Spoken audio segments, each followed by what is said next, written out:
Okay, folks, going to be talking about my first impressions of the Geissele SSA-E. One of the ways you can tell you got a Geissele trigger, got a little G on there, and they are all extremely crisp. The SSA-E is a two-stage trigger rated at 3.5 pounds, so that's supposed to be, I think, 2.3 pounds, and that's 1.2 pounds.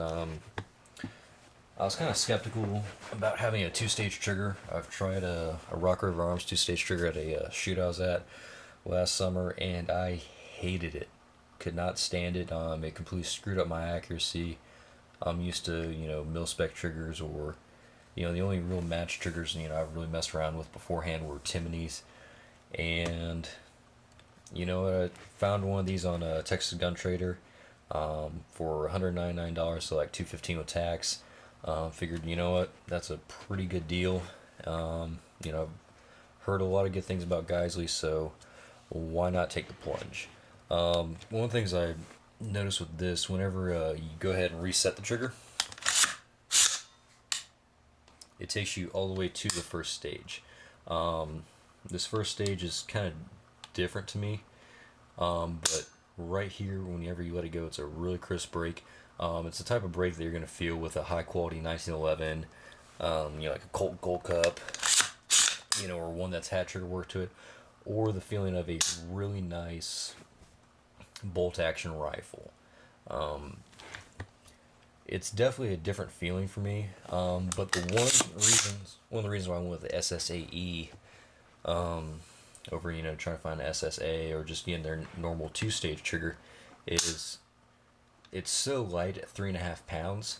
You can pull straight through, and it feels like a single stage trigger with just more room that you go through on it. It's very consistent pull. It feels the same just about every time. It also has a little bit different design than a normal mil spec trigger. As you can see, the hammer definitely looks different. But in terms of installation, it's like putting in a mil spec trigger. He does say, liberally grease it up, which I did during the installation process, and it was a real freaking struggle to put that thing in, because it's got a faster than normal lock time because it's got a stronger hammer spring in it. The trigger portion itself was fine to put in, same with the sear, but the hammer was really difficult to put in. Maybe someone else, just knows how to do it better than me, but I struggled with it. As you can see, the build video for it. I haven't got to shoot this yet.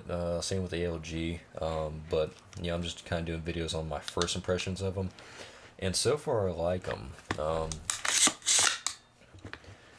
My dad, he's not a two-stage guy, but he likes this one, because he's big on light triggers. But for the price that I found this at, I'm really happy with it.